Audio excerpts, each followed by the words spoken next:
Welcome to African Folktales by Mozzie. Don't forget to like this video, subscribe, and turn on your notification. Then hear me well, and listen carefully. Long ago, before iron roofs replaced grass, and before elders measured life with clocks, there stood a village called Lumo. Lumo rested between red earth and a deep green forest that breathed like a living thing. The people of Lumo believed the land listened, the river heard secrets, the wind carried promises, and the forest remembered every word ever spoken near its roots. Elders taught the children that silence was not emptiness, but protection. Some words, they said, were older than humans and heavier than stones. To speak them carelessly was to invite trouble. It was during those times that a child named Sadiq was born. He arrived on a night when the wind cried and the fire burned blue. From his first breath, Sadiq was different. He did not cry much. Watched. As he grew, he listened more than he spoke. While other children chased goats and laughed loudly, Sadiq sat near the earth, pressing his ear to the ground as if it whispered stories meant only for him. His mother, Zainab, said her son carried the eyes of an elder trapped in a child's body. The villagers noticed animals did not fear him. Birds landed near his feet. Dogs followed him without command. When Sadiq walked toward the forest, the tree seemed to lean closer. Elders exchanged worried looks, for they knew the signs. When the forest chooses a child, it is never without reason. And when a secret chooses a keeper too young to carry its weight, the village must prepare for what follows. The forest near Lumo was not a place for play. It was old, older than the oldest song. Hunters entered it with respect and returned before sunset. But Sadiq walked into it each day without fear. He followed paths that did not exist to others. Roots lifted for his feet. Thorns bent away from his skin. One day, curiosity led three boys to follow him. They hid behind trees and watched as Sadiq stopped before a giant tree whose roots twisted like sleeping snakes. He placed his palm on its bark and closed his eyes. The forest grew silent. Even insects stopped singing. Sadiq spoke softly, choosing his words like fragile eggs. The boys could not hear clearly, but their hearts felt heavy. The ground hummed. Leaves shook without wind. Fear chased them back to the village. That night, animals gathered near Sadiq's hut. Birds lined the roof. A wild dog slept by the door. No one dared chase them away. Zainab watched from inside, her heart tight with fear. "What do you say to the forest?" she asked her son. Sadiq looked at her with sadness. "Listen," he replied. "To Watch asked." Sadiq shook his head. "I promise not to say." That night, the earth breathed deeply. Sadiq dreamed of roots wrapping around his legs while a deep voice warned, "Words break seals." He woke shaking, knowing silence was no longer a choice, but a duty placed on his small shoulders. When the elders called Sadiq before them, the air was heavy. They sat beneath the baobab tree, their faces carved with worrying. Zainab stood behind her son, praying quietly. "Child," Elder Musa said, "people say the forest listens when you speak." Sadiq nodded once. "Do spirits answer you?" another elder asked. Pain burned Sadiq's throat. "They listen more than they speak," he said. Murmurs spread. "What have you told them?" Elder Musa asked. Sadiq hesitated. "Nothing meant for humans," he replied. "And what belongs to them?" an elder pressed. Sadiq whispered, "A name." The wind rushed through the leaves. Zainab gasped. "What?" Namesh cried. Sadiq shook his head fast. "I should not have spoken even that." Elder Musa's voice hardened. "Names carry power." That night, the ground trembled near the forest. Cracks opened in the soil. The river slowed. Sadiq woke screaming, clutching his chest. From beneath the earth came a slow voice, thick and ancient. "What is spoken cannot return." Sadiq understood then that the secret he carried was no longer sleeping. It was turning, stretching, and listening for its name again. The drought came with cruel speed. The river shrank. Crops bent under the sun. Elders prayed and sacrificed, but the land remained silent. Fear crept through Lumo like smoke. The elders gathered again and turned their eyes to Sadiq. "Can you stop this?" Elder Musa asked. Sadiq's chest burned as he nodded. "But it will wake what sleeps." "What sleeps?" Mama Rena whispered. Sadiq looked toward the forest. Something buried when the first rules were made. They followed him to the great tree. The air thickened. Sadiq placed his hand on the bark and spoke the forbidden's name. The earth split open. A deep breath rolled out, hot and angry. Roots snapped. Birds screamed. Sadiq fell to his knees, blood running from his nose. I should have kept it, he cried. The voice rose again. Children forget the weight of words. Heat poured from the crack. Something ancient had awakened. By nightfall, fear ruled Lumo. The ground shook in waves. Cracks widened near huts. Elder Musa ordered everyone to gather together. Sadiq sat among them, pale and weak. Zainab held him tightly. Tell us everything, she begged. Sadiq spoke with tears. Long ago, the elders buried a spirit beneath the forest. It feeds on truth. They sealed it with silence and a name never to be spoken. Elder Musa nodded grimly. That spirit brings ruin when awakened, Sadiq whispered. It chose me because children hear what adults ignore. The ground shook again. From the crack came a hungry voice. The promise is broken. Sadiq stood. I will go, he said. Zainab screamed. He is just a child, the voice laughed, shaking the earth. Then the village will burn. Flames burst from the ground. Sadiq looked around, tears falling. If only I had kept the secret, he whispered. But the spirit was awake, and the dawn would demand a price. At dawn, the earth was quiet, but it was the quiet of a beast holding its breath. Smoke rose from the cracks like thin ghosts. The elders stood together, their shadows long. Elder Musa spoke first. The spirit has awakened, but it has not yet taken its price. Sadiq sat on the ground, his back against his mother's legs. He felt cold even under the sun. It feeds on truth, he said weakly. It will keep shaking the land until it is satisfied. Mama Rena asked, what does it want from us? Sadiq closed his eyes. A keeper. Someone to carry its voice, so it does not speak through the earth. The elders understood. Long ago, such spirits were bound to humans. That bond always cost something. Zainab cried out. You will not take my child. Sadiq looked up at her. Mother, it already chose me. The ground trembled as if agreeing.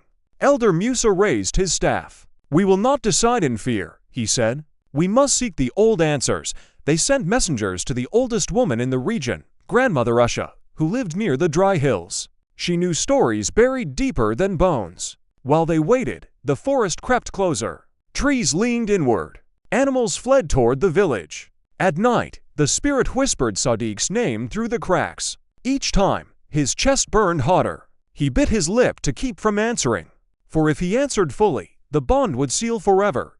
Grandmother Usha arrived on the third day, leaning on a carved stick. Her eyes were cloudy, but they saw more than most. She listened without interrupting as Sadiq spoke. When he finished, she nodded slowly.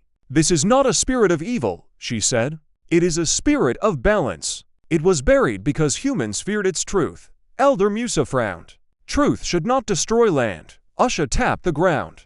Truth destroys lies first. She turned to Sadiq. Child, why did it choose you? Sadiq swallowed. Because I listened when others spoke over the earth. Usha smiled sadly. Yes, but listening is not enough. You spoke the name. She explained the old law. The spirit demanded a voice, but not silence. A keeper must speak truth when needed and remain silent when not. If chosen too young, the burden could break the child. Zainab fell to her knees. Then take me instead. The ground shook hard. Usha shook her head. It does not choose by age, but by hearing. That night, the spirit rose higher. A shape formed in the smoke, tall and cracked like dry clay. Its voice echoed. The keeper delays. Sadiq felt heat flood his body. He stood, shaking. I will carry you, he said. Usha struck the ground. Not yet, she commanded. The village must choose to. The elders gathered everyone under the baobab tree. The air buzzed with fear. If Sadiq becomes keeper, Elder Musa said, his life will never be his own. Usha added, but if no one accepts the bond, the spirit will tear the land open. Murmurs spread. Mothers clutched children. Hunters stared at the ground. Sadiq stepped forward. I already carry it, he said. It speaks to me every night. Zainab grabbed his arm. You are a child, she cried. Children grow. Usha replied gently. But only if they survive. A man shouted. Why should one child suffer for all? The earth answered with a violent shake. Cracks widened. Usha lifted her stick. Because the forest does not choose fairly. It chooses carefully. Silence fell. Elder Musa knelt before Sadiq. If you walk this path, we will walk with you. One by one, villagers knelt. Zainab sobbed, but but she knelt too. The spirit's voice softened. They remember the old way, it said. Sadiq felt the heat ease slightly. That night, the village sang old songs, calling courage into the boy's bones. Sadiq listened, knowing dawn would decide everything. At sunrise, Asha led Sadiq to the great tree. The cracks followed them like scars. The bond will seal today, she said. Speak only when the spirit commands. Sadiq nodded. The spirit rose from the earth, no longer wild, but waiting. Do you accept? It asked. Sadiq's voice shook. Yes. Pain burned through him like fire and ice together.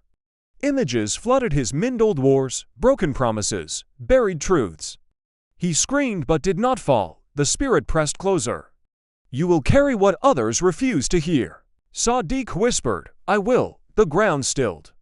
The cracks closed slowly. Birds returned. The river began to flow. Zainab ran to her son, holding him as he collapsed. His eyes were open, but deeper now. Elder Musa bowed. The land is quiet. Asha nodded. But the price has been paid. Sadiq slept for 3 days. When he woke, his voice was calm and steady.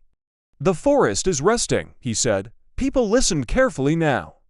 They knew words mattered. Life in Lumo changed. Sadiq grew, but not like other children. When the land needed truth, his voice carried it.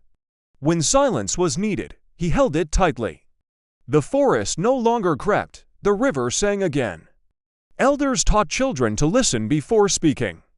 Zainab watched her son with pride and sorrow. Sometimes, at night, Sadiq sat alone, pressing his hand to the earth. Mama Rena once asked, Do you regret it? Sadiq smiled subtly. I regret the moment I spoke without listening fully. He looked toward the forest. If only the child had kept the secret, the land would not have shaken. But if I had not spoken at all, it would have broken. Elder Musa later told the children, This is why we teach silence, and so the story lived on, passed by firelight, reminding every child that words can wake the earth, and secrets choose their keepers for a reason. As the seasons turned, the people of Lumo learned that the land no longer slept as deeply as before. Though the spirit was bound, it still breathed through roots and stones. When rain delayed, Sadiq felt a dull ache behind his eyes. When hunters argued in anger, the earth beneath them warmed. The elders came to understand that the boy had become a bridge, standing between human noise and the land's patience. Sadiq did not boast. He spoke only when the ache grew too strong. Once, when two families fought over farmland, Sadiq walked between them and said, The soil remembers who bled first. Shame fell, and the fight ended. Another time, when a man lied before the elders, Sadiq's chest burned until he whispered, The truth is choking the ground. The man confessed, trembling. Word spread beyond Lumo. Nearby villages began to fear and respect the quiet boy. Some wanted him chased away. Others wanted to bring him gifts. Elder Musa refused both. A keeper is not a tool, he said. Zainab watched her son carefully. At night, she noticed his dreams were heavy. He often woke gasping, whispering words he could not remember by morning. One evening, she asked softly, Are you happy? Sadiq looked at the stars. I am useful, he replied. Zainab turned away to hide her tears. In the forest, the spirit stirred gently, pleased but watchful. Balance, it knew, was never permanent. It must always be guarded, especially by one so young. Trouble returned during the season of long heat. A traveling trader arrived in Lumo, boasting loudly. He laughed at the elders' warnings and mocked the forest. Trees do not listen, he said. Land does not care. Sadiq felt a sharp pain strike his chest like a spear. He stepped forward. Do not speak that way, he warned. The trader scoffed and shouted the forbidden's name, the one Sadiq had first spoken long ago. The earth groaned. A crack opened beneath the trader's feet, throwing him to the ground. People screamed. Sadiq collapsed, clutching his chest as fire raced through him. The spirit's voice roared inside his mind. The seal weakens. Elder Musa shouted for silence. Asha, now very old, was carried forward. The keeper is strained, she said. The bond is being tested. The trader crawled away in terror, swearing never to return. The ground slowly closed, but Sadiq lay still, his breath shallow. Zainab held him, calling his name. That night, Sadiq burned with fever. He dreamed of the spirit cracking like dry clay, your strength fades, it said. Keepers do not last forever, Sadiq whispered, then teach me how to pass the secret safely. The spirit was quiet for a long time. Finally, it answered, that lesson costs more than silence. When Sadiq woke, his hair had begun to gray at the edges. Zainab gasped when she saw him. The bond is taking time from him, Usha said suddenly. It always does. Sadiq sat up slowly. I cannot carry this forever, he said. The village needs another way. Elder Musa nodded. What does the spirit say? Sadiq closed his eyes. It says the secret can be shared, but not spoken. Confusion spread. Shared how? Mama Rena asked. Through living, Sadiq replied. Through teaching the children to listen before speaking. Usha smiled weakly. The old way. Over the following months, Sadiq taught the children of Lumo. He took them to the forest edge and made them sit in silence. He taught them to feel the ground, to hear birds without naming them, to respect pauses. Slowly, the land responded. The aches in Sadiq's chest eased. His hair stopped graying. The spirit whispered approval. The burden lightens when many carry it. Zainab watched hope return to her son's eyes. Yet Sadiq knew one truth remained. The forbidden's name still lived in him.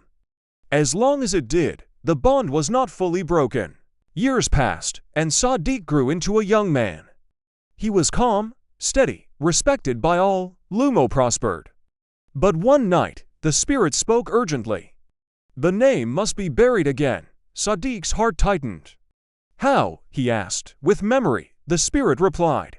Usha, near death, explained. The keeper must forget the name. Fear struck Zainab's heart. What will that do to him? Usha answered. He will forget the pain, the voice, and the bond.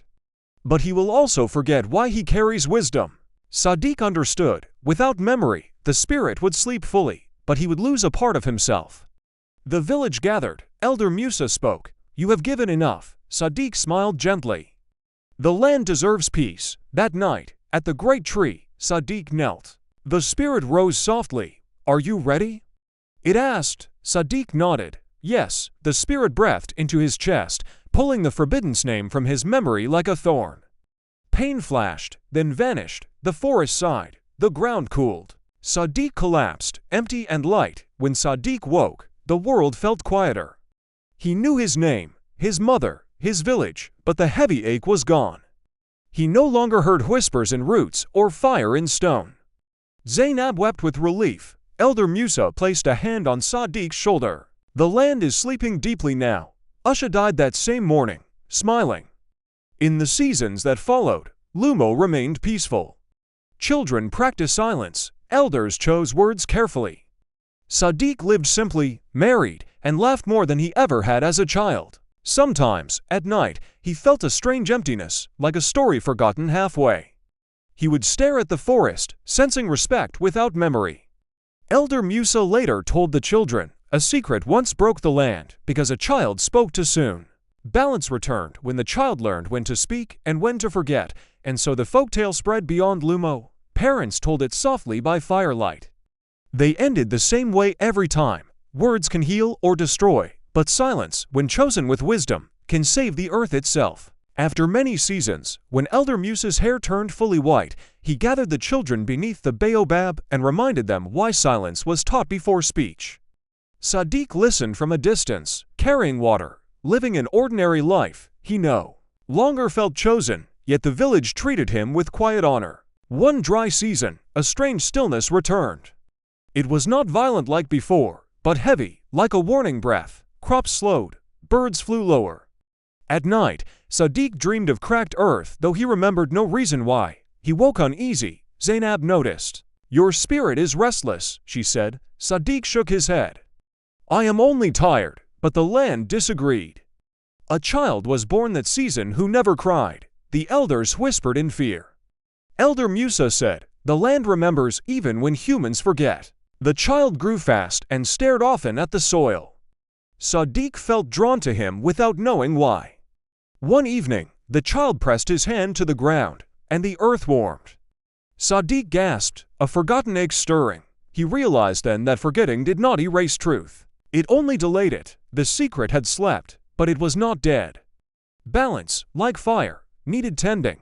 The child's name was Bako, He spoke late but listened deeply. When others argued, he watched the earth. Sadiq began to teach him silence without knowing the reason. Elder Musa observed quietly. The circle turns, he murmured. One night, Bako asked, "Why does the ground breathe?" Sadiq froze. The question struck like lightning. He answered carefully, "Because it carries memory." That night, the forest sighed.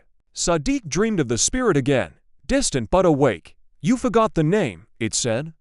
"But you did not forget the way." Sadiq woke shaking.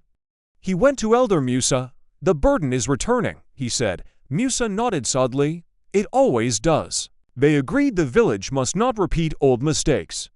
No name would be spoken. No child would be chosen alone. The lesson would be shared from birth. The land calmed, pleased by caution.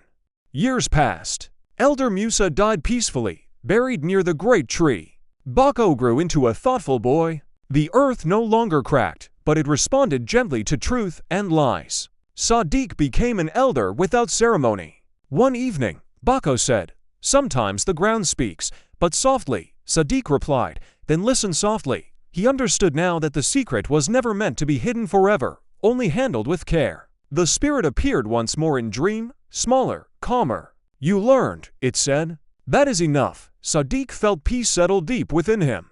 The land slept, not from forgetting, but from trust. When famine struck a distant village, Lumo shared its grain without debate. The land rewarded generosity with rain. Children learned early that words were seeds. Some grew trees. Others grew fire. Mothers taught pauses. Fathers taught listening. The story of the child who spoke too soon was told gently, without fear. Sadiq often smiled by the fire, knowing his pain had become wisdom for many. In old age, Sadiq returned often to the great tree. He placed his hand on its bark and felt nothing burn, only warmth. Zainab had long returned to the ancestors, and Sadiq missed her most in silence. He whispered thanks to the earth without expecting reply. The land answered by staying still. Bako became a leader, calm and careful. When outsiders mocked Lumo's quiet ways, he welcomed them kindly but firmly. The land tested him once with drought. He responded with humility. Rain followed. The elders nodded. The balance held. Travelers carried the folktale far, changing details but keeping the lesson. Some said the child was swallowed by the earth. Others said he became a tree. But all agreed words had power. Silence had wisdom.S. Sadiq died under the baobab, smiling. The ground did not shake. Birds sang softly. Bako closed his eyes and listened. The earth breathed evenly. Generations passed. The forbidden's name was never spoken again, not because it was feared, but because it was no longer needed. Truth lived in actions now, and so the elders end the tale the same way, by firelight and moon. If only the child had kept the secret, the land would not have cried. But if the child had never spoken, the people would never have learned when silence saves the world.